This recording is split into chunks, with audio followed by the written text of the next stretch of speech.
Welcome to That Annuity Show, the podcast that will make you an expert in explaining annuities to your clients. Give us 30 minutes each week and we'll shave hours from your client presentations. Now, here's your host, Paul Tyler.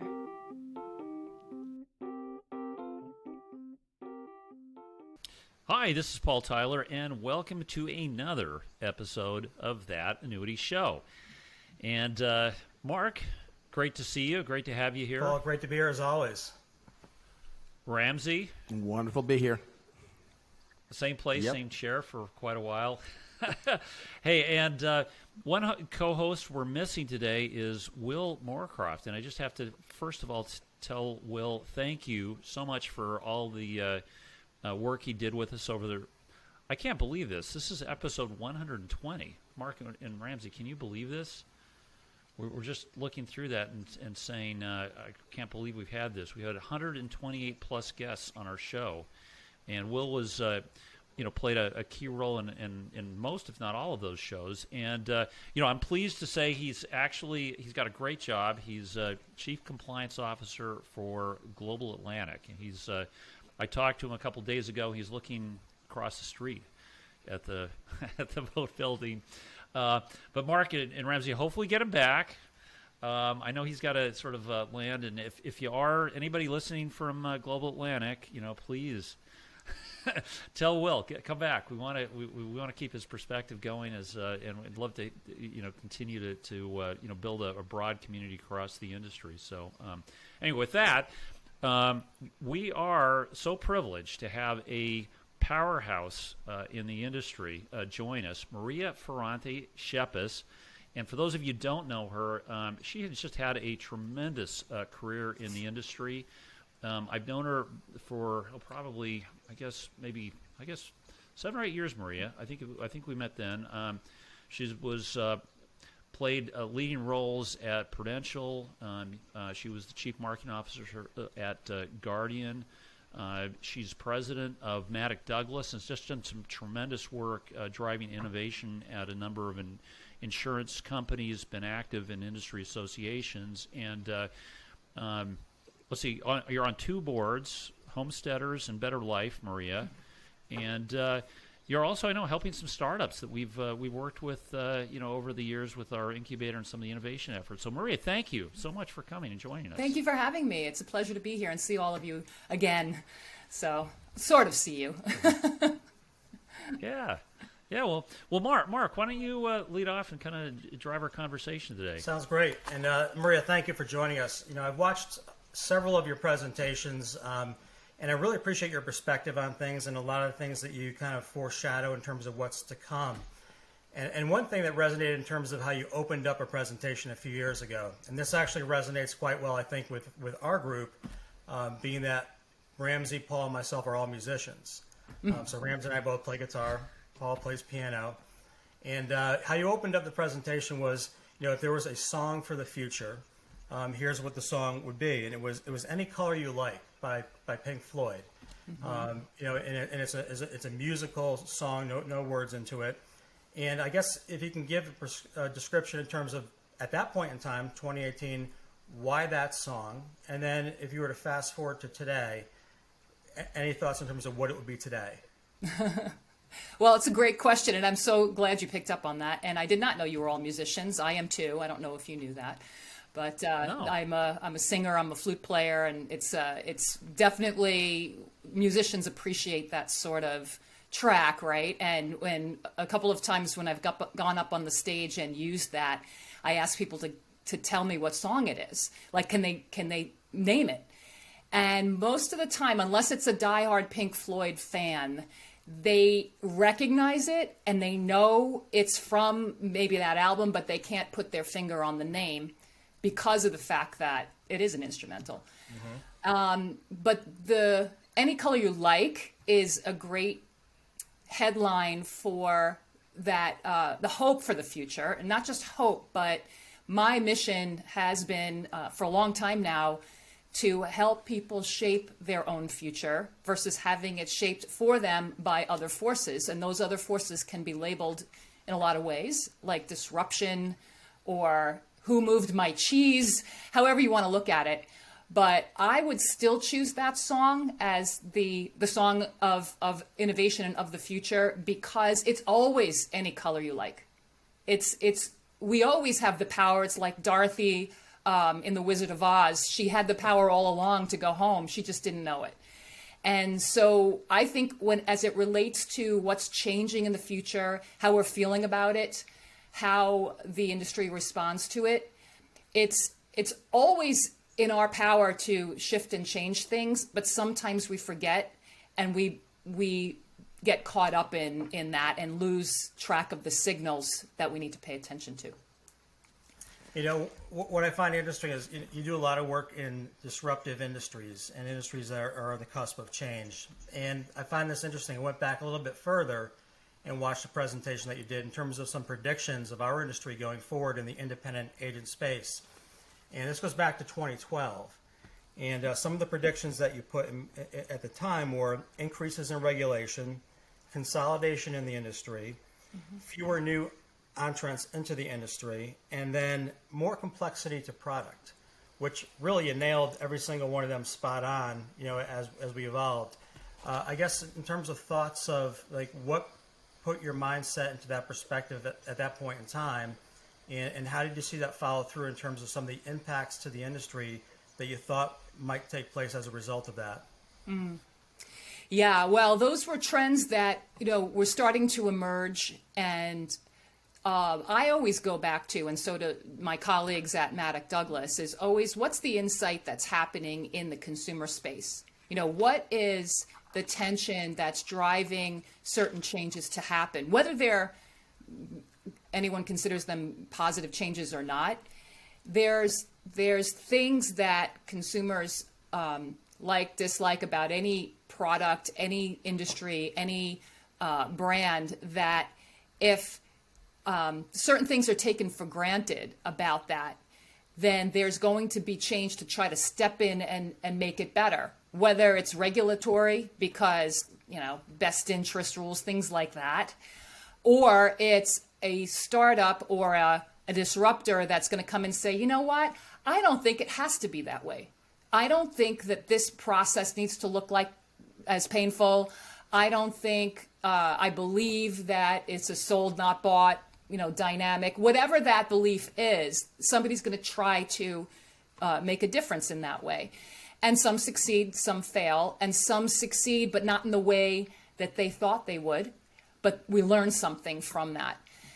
So product complexity, I believe, has come, well, it's not just my belief, I know others believe the same thing, is that's the creativity of people in our industry turned inward. So when you have constraints, which there are a lot of constraints, not the least of which is that this is a non-demand category, meaning that it's not that people don't need the products of the industry. It's just that they don't wake up every day saying, I got to go get me one of those. It has to be cultivated, and it's typically cultivated by people who are in sales. And sometimes that is a dynamic consumers don't like, but it's part of the what happens with a non-demand type of a product. So that said, the creativity that lies within us often comes from people who are creating products, and they have these constraints, so they just make more complexity and more complexity and more complexity, new indexes, new this, new that, because that's the road that they can go down, where they don't feel like they can create outside of those boundaries. So it was already happening in 2012, and now it's just happening more. Now what you're seeing is that complexity, and combined with all of the other economic factors that are going on, is making the industry actually unattractive to companies that have been in it for 100+ years. And now they're exiting those businesses, and private equity's coming in, and there's all this other complexity that's now layering on top. So I don't see the complexity necessarily changing, although there are models that are out there in the world that have tried to simplify that by going back to kind of the roots of insurance and sharing models. You've had Bruno Caron on your show. He's done a lot of work in that regard. But it's those things that are old are new again, you know? So you could you could look at that and say, and there's many times when I've brought up things like crowdfunding, passing the hat, technologies that have made the essence of insurance more evident. And crowds would go, what? That's crazy. Hush falls over the crowd. But in reality, that is the creativity of the world trying to fix the problem. And that'll keep happening and keep happening. So I read a Seth Godin quote once. It was, I think he wrote in one of his blog posts, you change a form, you change the world, right? Mm-hmm. And Maria, to your point, Mark, as hard as it is to add an index to a new product, I think it's even harder, Maria, to take a field off of flipping form. Yeah. Right? Yes. So I guess where are carriers headed with the innovation, right? I think I agree with you. I see push pull. Mm-hmm. We see a lot of startups trying to take a process and a product, make it simpler. Eventually, you have to connect with the carriers. And the carriers, there's just that natural resistance to change. So, where's this headed? Yeah, well, they're not really incentivized to take that risk. Okay, they're incentivized to take other types of risk, which we all know what that looks like, and that's it's not risky risk; it's understood risk, right? These other things are hard, much harder to do. The skill sets aren't there. There's a lot of desire, but there's not a whole lot of major change happening as a result of that. But where it's heading, it's we could take a page. It's almost like a pendulum, right? So if you agree that there's a need in the marketplace for the products and services, which I think we probably all agree with that, people need this kind of financial stability. If more companies either decide that this business is not for them anymore, or they get disrupted by others that are doing a better job at it, we're going to have then fewer players in the market again. And then if we have the need unmet if there are a lot of people that are going without products, then somebody else will step in and try to reinvent it again in a new way, and it may be more simplified. I mean, there's even if you think about the P&C industry, there are parts of the country where P&C insurance is extremely hard to come by, particularly because of floods and things like that, like places in Florida and whatnot.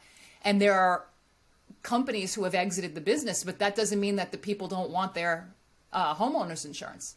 They want it. They realize now they need it, and they might even be willing to pay more for it, but they can't get it. So if that were to happen, somebody's going to step in and say, let's do it again and let's do it over, And so that may be many years down the road at a time when none of us might be sitting on podcasts like this anymore, but that's what I could see potentially happening. So go ahead, Mark. Oh, I was going to say, so I've heard you use Napster as a reference as it relates to some disruption in the industry, right? Right. And in some cases, the reference would be like people that really don't have any business being in the business come into the business and change the way in the landscape of how it works. Right. Obviously, the last year and a half, with the pandemic, there's been a lot of, quick adjustments and changes to the business. Do you see a lot more of that coming? And what do you think some of the big benefits are of that disruption of a Napster type effect coming into the marketplace? Yeah, that's and it's funny that you're using the word Napster. Thank you for using it. We had been using that since Napster was actually a name that people knew.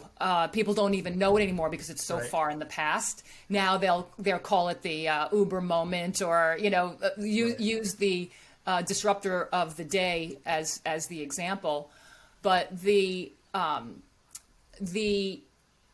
disruption, that moment of disruption, is when a couple of things happen. Either the power shifts, right? So power all of a sudden goes into the hands of the consumer that they didn't have before. And in the case of Napster, that was definitely true, with the ability to download music, and have it without having to buy a 16-song album and that sort of thing. There's another piece of that puzzle when the purpose of the industry shifts, right? So the purpose of the industry in the case of the music industry was album sales, right? Now it's like soundtracks to your life. Napster allowed you to create what soundtracks you wanted to go running with or listen to when you're like hanging out on your back porch or something like that, not an album, right? And so then the whole entire experience shifts. And so disruptors are doing either changing the purpose, changing the power, and changing the experience in some way. And Uber did a great job of that. Amazon has done a tremendous job of that. And so there's people that are trying to do that in the insurance space too. There are a lot of other constraints that are, associated with that. But I think that it is possible. It is possible if other, either barriers come down or enough people agree with that new model, which is what had to happen with what happened with Napster, what happened with Uber, what happened with Amazon. Pretty quickly was consumers voted with their wallets. So that's kind of the whole nature of disruption. But I think that as it relates to advisors, there's a major force afoot right now that I'll have to say I couldn't predict, and I don't think any of us could have, and that is this pandemic, okay? And what the pandemic has done in so many ways is shift what was a sold not bought category into now death is and mortality and morbidity and all those things are a household conversation. And trust has shifted completely in this whole thing. And the dynamics in the country and the world have made it so that people, it's hard to even tell anymore who is trusting who. So that has a major impact on the advisory space, for sure.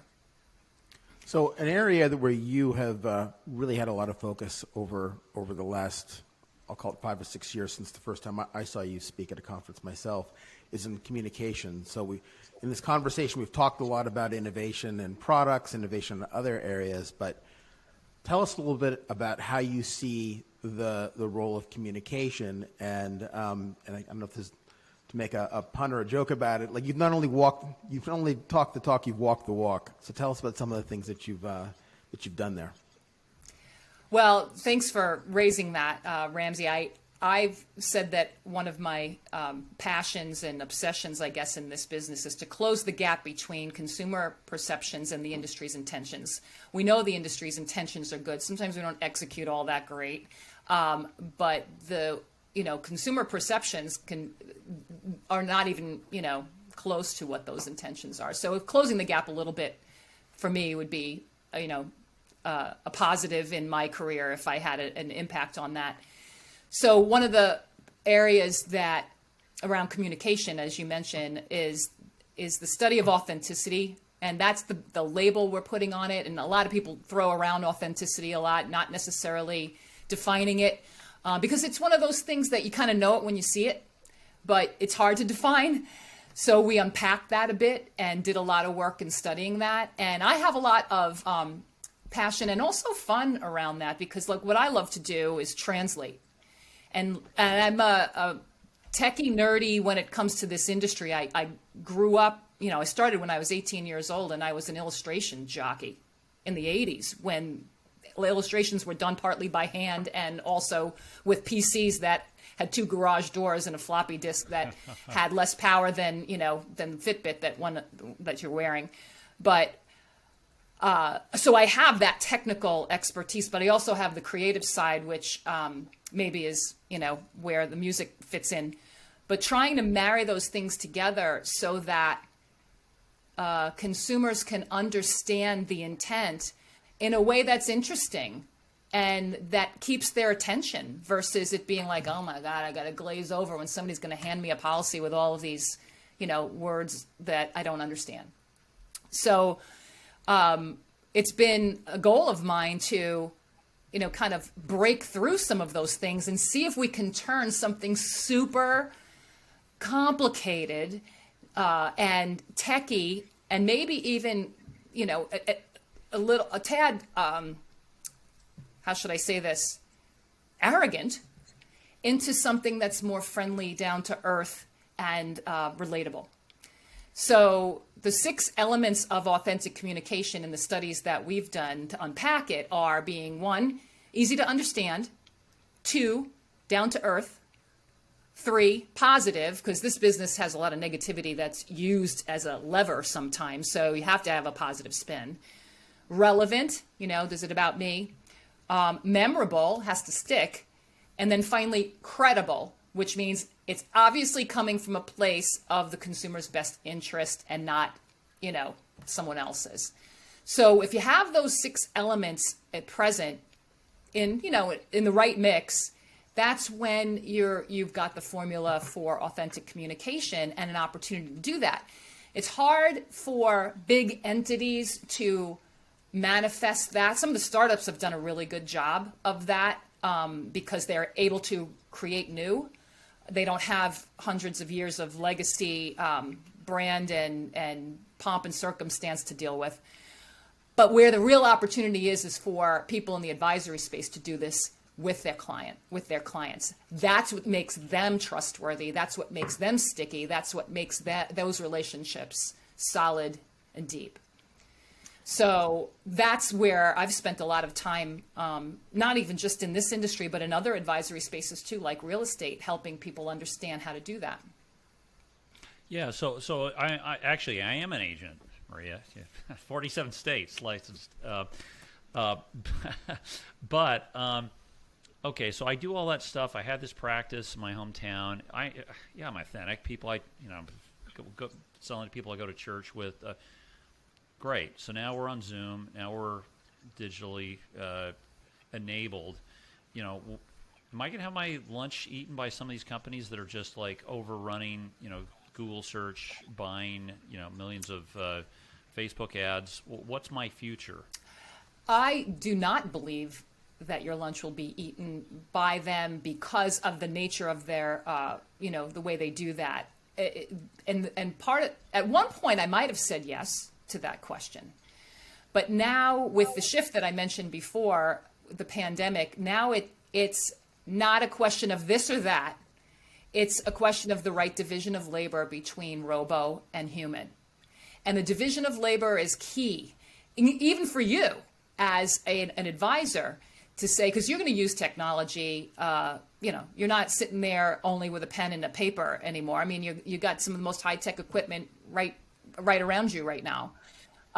So you're going to be using technology to better and further your practice, but you have to use it in the right way. If you try to use the technology of digital technology to be a human, that's where it's going to fail. That's where people are going to not trust. They can smell a mile away when you've sent an email that was obviously for a massive group of people and not for them.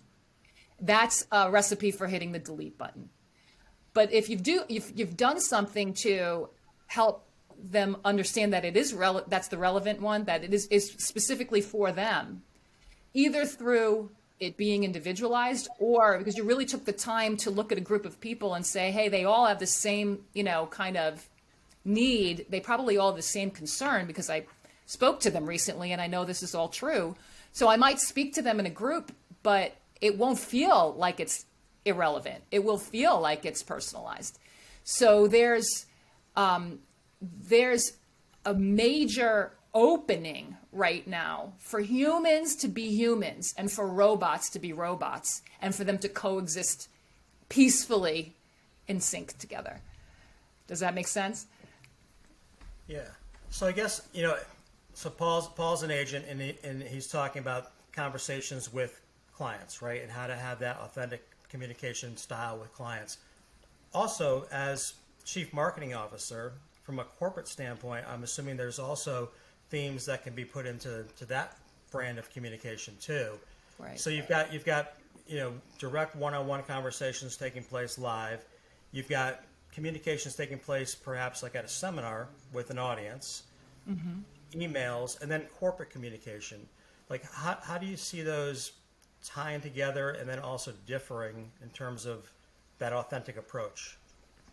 That's a great question, and that's the whole entire ecosystem that you just named here, almost of all communication.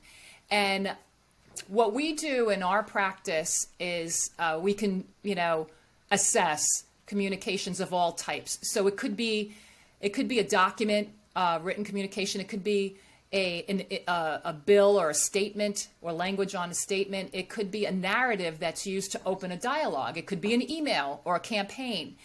And in looking at every word and every nuance of it and comparing it up against those 6 elements that I mentioned before and saying, does it really pass? And unpacking it, usually more in a kind of a group setting like this, to say, let's all talk about this. What comes up for you when you read that? Does that feel like it's meant for me? Does that feel like it's easy to understand and that it's down to earth?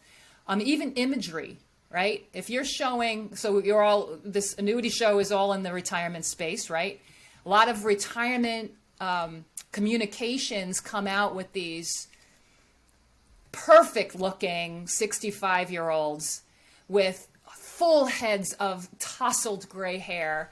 They're slim and fit like a 40-year-old, and they are on the beach with the Adirondack chairs or whatever, or they're on the back deck or on the beach with these special chairs watching a perfect sunset. And in reality, that's not really true for everybody, right? So when you look at all these different communications and you put yourself in the shoes of the consumer who's reading it, you got to say, how are they going to view it? And let's look at every one of them and have that deep empathy for how they're feeling in their moment. And let's erase our agenda and try to have a conversation that's truly about what they're thinking. So we've looked at LinkedIn posts, we've looked at emails, we've looked at just elevator speeches and said, hey, wait a minute. When you say that, do you realize you're coming across this way? And it's not it can't be a blanket solution for everybody, because if it is, then by definition, it's inauthentic, because now people are trying to be somebody else. So Paul could have this fantastic open talk, right? That you have with a new client, or a fantastic, communication. And then somebody else says, I love the way Paul does that. I'm going to take that and I'm going to use it. But what if that's not true to that person? It's going to be very obvious. Mm-hmm. So it's a very individualized thing. Yeah, I love the word empathy, Maria. How hard is it, or is it even possible for an insurance company to collectively demonstrate and be an empathetic entity? Yeah. Is that a realistic goal today for companies as we know? That's a really fantastic call out there, Paul, because while I believe that the carriers want that, they want to be empathetic, the vehicles for empathy have to be carefully chosen. So if you get a voice message or a communication in the mail that says you're a valued customer, really?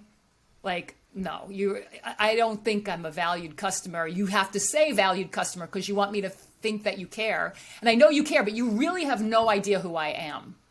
So the vehicles for empathy are people, because communications can only have empathy if they are in a two-way dialogue. So critical piece of advice, don't use one-way communications for two-way dialogues, because two-way dialogues are where empathy is created.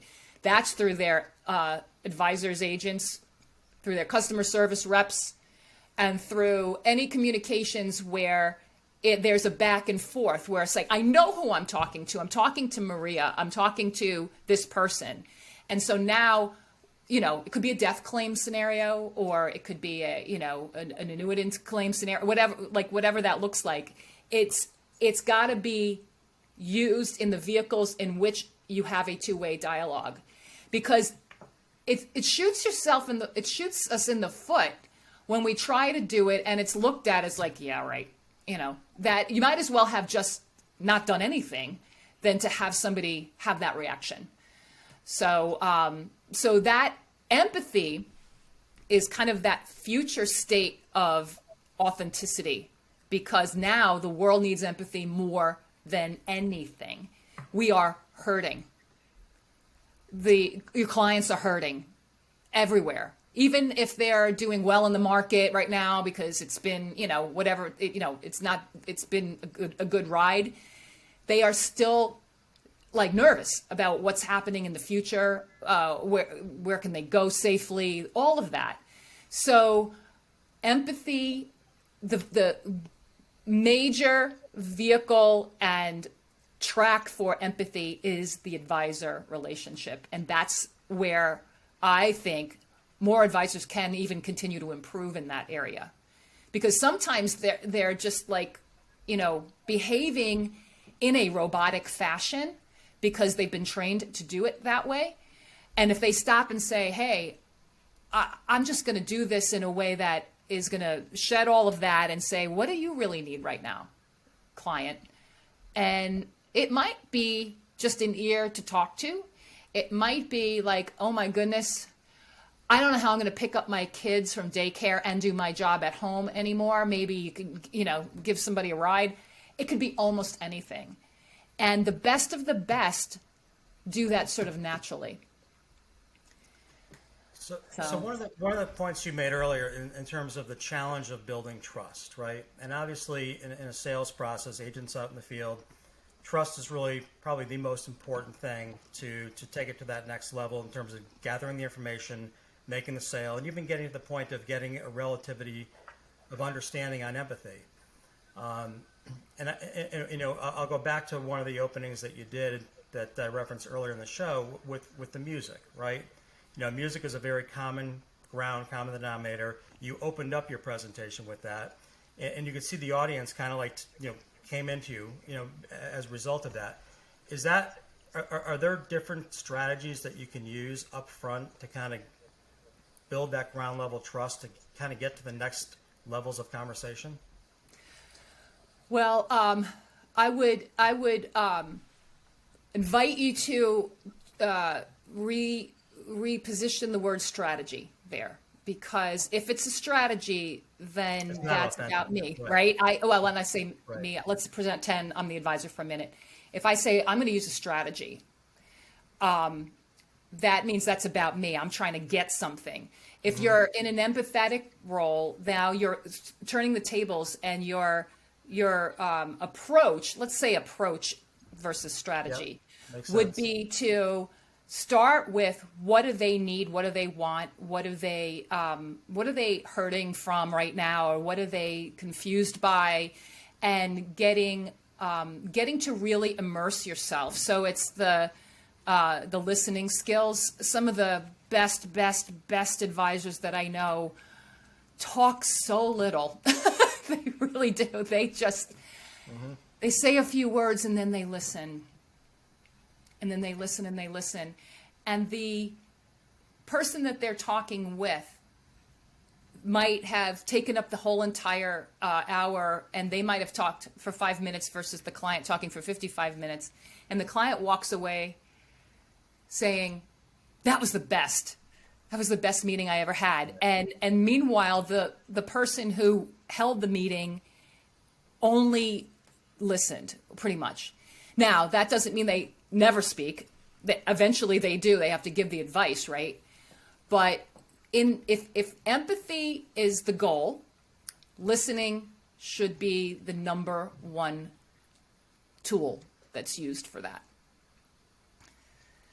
That makes sense. Thank you. So, it's funny that as I'm taking up a lot of time talking myself here, I'm conscious of that.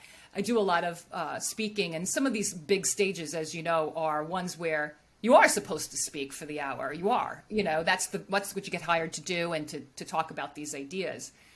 There have been a couple of scenarios that I've been in where it might have been a smaller group, and I've had lots of prepared remarks to say, but it might have been a group that needed that kind of interaction with each other. And if you're doing a seminar for clients, let's say this could be a perfect example of the same type of thing, where it's not it's not 1,000 people, but it's like 20, right? And I get up there, start to talk about it, and then I hear them saying, well, what about this? Well, what about this? And talking to each other and bouncing back and forth. And then I would step back and say, let this keep going. Let that happen, because they're getting something from this. They want that. And know how to pivot from whatever it was that you were about to say, and not feel like, oh, if I don't say all that, I haven't delivered the value. You might be delivering more value without it. And at the end of that session, I said, I spoke for 5 minutes. They hired me to come here and do an hour, but I spoke for 5 minutes and stood up at the front of the room, and they did the rest. Should I give them their money back, or should I just be happy with this? But they were really thrilled. And it taught me a lesson and said, well, maybe I don't have to do that in a setting like that, right? Mm-hmm. So, well, it's because listening is so important. So one of the big takeaways, I'm sure we've all read Dale Carnegie at some point, but as he described, one of the key points is being a better listener, because that's when people feel like they're listened to, and ultimately those good feelings are reflected on you as the person that's doing the listening, as it being a great conversation. So these are great examples of this happening in real life. Mm-hmm. Well, I think the power of things like we're doing right now is, Maria, especially over the last 2 years, it just feels like we have people shouting at each other, right, on so many topics that I think people are ready for authentic dialogue. Just to sort of, we're getting to sort of close to the end of the time here. Just to kind of return back to one of the comments you made. It was interesting. Yeah, Napster, Mark. Boy, does that date us, right? Mm-hmm. And, wow, was that like a cannon across the bow after Maria? Remember the CBS Record Club where you'd start this flow of. First it was albums, and it was like CDs. Columbia House. Columbia. Yeah, Columbia. You couldn't stop them from showing up at your house. $1 gets 10 albums, right? Yeah.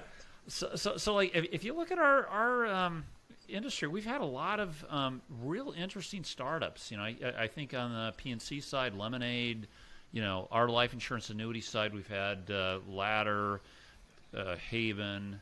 Policy Genius, Jenny Life here. I think Chirag's doing some great work out there. Yep. Have we actually had our Uber moment yet? Let's call it whatever it is. Have we had it and we just haven't recognized it, or are we still waiting for that company to come in and really do something, really disruptive? I don't think so. I think that we have done a lot of evolutionary innovation, which is good, and that moves the needle as well. And the digitization is really what is driving that. And like you mentioned, Policy Genius. I mean, they've done some really great work in the authentic communication space, because when you look at their communication, because they were able to start from scratch. They weren't trying to build off of old things, right? And they I know that I've met those folks. They've told me that they've made a conscious effort to build the company that way. I think that when you don't control the whole entire chain, the products are still controlled by the carriers. It makes it harder to really truly be disruptive. But on the other side, you got to remember that what I said earlier about this being a non-demand category. That in a non-demand category, the trickle of organic demand is really it is a trickle. It's small. So the real disruption would happen, or the real, let's say, Napster moment would happen when something really changes the game on the experience, and it could be. This pandemic could be one of those catalysts for that. And if the awareness gets raised to a point where, there is more organic demand, that could be. I'm not necessarily seeing that or feeling that so much. So it's possible that the bigger catalyst for major upheaval in this business is going to be these exits that are happening by a lot of these companies, and then that void being filled by something new. So I had predicted sharing models to be the thing that would be that Napster moment. The adoption rate, they're all over the place, but the adoption rate on them, such as Lemonade, for example, are not, like peer-to-peer, if you will, are not really gaining that much traction. But if more exits happen on a big scale, they will. I believe that would be the catalyst to make those things all of a sudden go off the charts. So there were a couple of articles in the Wall Street Journal just very, very recently about this. So maybe that would be the next prediction. Mark, final thoughts, questions? Yeah, well, number one, thank you very much. I really appreciate all your insight here. One, I guess, final question as it relates to kind of the change in the way agents do business, right? There's a lot more approach like this, so we're doing it through a digital interface. How do you see that going forward in terms of impact of conversations and communication, and impact on the business as a whole?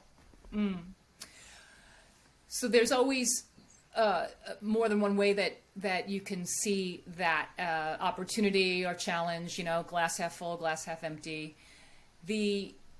This technology rescued everyone, in many, many industries during this pandemic. And it was the first time in a very, very long time that the whole world has been in the same, not in the same boat, I would say, in the same storm, but not in the same boat, but in a very similar situation. So we all had to do it at once. Moving forward, when things lift again, and they're starting to lift, they go back, but eventually when things start to lift again, the best will learn how to leverage this technology to be at the convenience of their clients and themselves too. If you've met somebody before, like Paul, you and I know each other, we've met each other before. We didn't have to have an awkward moment at the beginning when we enter this technology. It's almost as good as being face to face when you already know somebody. When you're meeting somebody for the first time, it's not necessarily as easy.